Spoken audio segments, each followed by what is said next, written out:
Hello everyone, কথা ধারাবাহিকের আজকের পর্বে আপনারা দেখবেন ম্যান্ডি এভির ঘরে যাওয়ার চেষ্টা করে, কিন্তু কথা সেখানে চলে আসে আর কথা মান্ডবীর পারফিউমের গন্ধ পায়। তাই সে ঘরে ঢুকে বলে, কি হলো, নিশ্চয়ই এখানে কাছে পিঠে কোথাও লুকিয়ে আছে।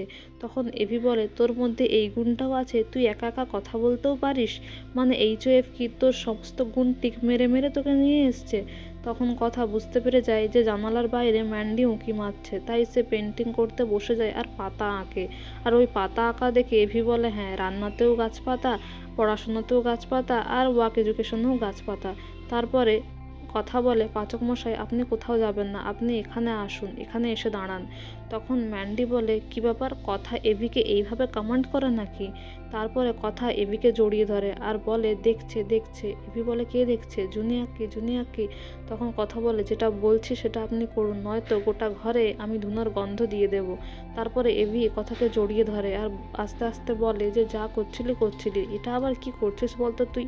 তারপরে ম্যান্ডিকে দেখে মানে কথা ওই আঁকা বোর্ডটা ছুঁড়ে মারে আর এভিকে ঠেলে দেয়। তখন এভি বলে, তোর কি মাথা খারাপ হয়ে গেছে, তুই কি করতে চাইছিসটা কি?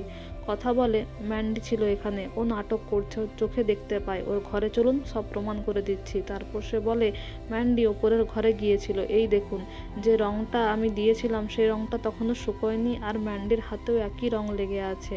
তারপরে মেজমা এসে ম্যান্ডির সাপোর্টে কথা বলে। সে বলে, মেয়েটা দেখতে পায় না, কিন্তু কথাকলি তোমার তো আবার মানে তদন্ত না করলে শান্তি হয় না। এদিকে এভি মনে মনে বলে, তার মানে মেয়েটার মাথা খারাপ হয়নি, ও তখন বোর্ডটা ছুঁড়েছিল শুধুমাত্র প্রমাণের জন্য। সবাই ম্যান্ডিকে চেপে ধরলে তখন মেজমা বলে, না, ও নাটক করছে না, ও এ বাড়িতেই থাকবে, বাবা মা নিয়ে এসছে মানে এ বাড়িতেই ও থাকবে। এদিকে এভি বলে, সমস্ত প্রবলেম তো আমাকে ফেস করতে হচ্ছে, দরকার হলে ওকে কোনো হোমে রেখে আসো। তারপরে কথা এভিকে বলে, পাচকমশাই, ওকে চোখের আড়ালে করলে হবে না, আপনি বুঝতে পারছেন না কেন? তারপর এভি ছোটকাকে আর অঙ্কিতকে ডেকে বলে, দেখেছিস তো কীরকম ডেঞ্জারাস মেয়ে, ওর সাপোর্টে কথা বলবি, দেখ কেমন পাল্টি খেলো। ছোটকা বলে, দেখ, কথাকলি কিছু বলছে যখন ভেবেই বলছে, একটু বিশ্বাস রাখ মেয়েটার ওপরে। এরপরে কথাকে এভি বলে, এটাই তোর পিসিমাগিরি, গোবরগিরি, ফট করে বললি ম্যান্ডিকে ডাক্তার দেখাবি, চোখের ডাক্তার দেখাবি, কোথায় অ্যাপয়েন্টমেন্ট নিবি, কে ডাক্তার খুঁজবে, আমি? তখন কথা বলে, আপনি যেখানে যান সেখানেই যাব। তখন এভি বলে, ডক্টর বি হালদার, যেটা মেজমা শুনে নেয়। এদিকে ডক্টর বি হালদারের কাছে অ্যাপয়েন্টমেন্ট নিয়ে ম্যান্ডিকে ডাক্তার দেখাতে যায় কথা এভি। আর তারপরে ম্যান্ডি পালানোর চেষ্টা করলেও কথা তাকে আটকে রাখে। এরপর ডাক্তারের কাছে গিয়ে ম্যান্ডির কিছু আই টেস্ট করা হয়। তারপর ম্যান্ডিকে ডাক্তারবাবু জিজ্ঞাসা করে, চোখে কি বড়সড় আঘাত লেগেছিল? তখন ম্যান্ডি তার অ্যাক্সিডেন্টের কথা বলে। তারপর কিছু টেস্ট করার পরে ডাক্তারবাবু বলে, এখন তো ও চোখে কিছু দেখতে পাবেই না, স্বাভাবিক, কিন্তু আরও কতগুলো টেস্ট করতে হবে, তারপরেই কিছু বলতে পারবো রিপোর্টগুলো আসার পরে। যেটা শুনে কথা অবাক হয়ে যায়, তারপর চলে যায়। এদিকে ডাক্তারবাবু ফোন করে চিত্রাকে আর বলে, আমি ফেঁসে যাব না তো?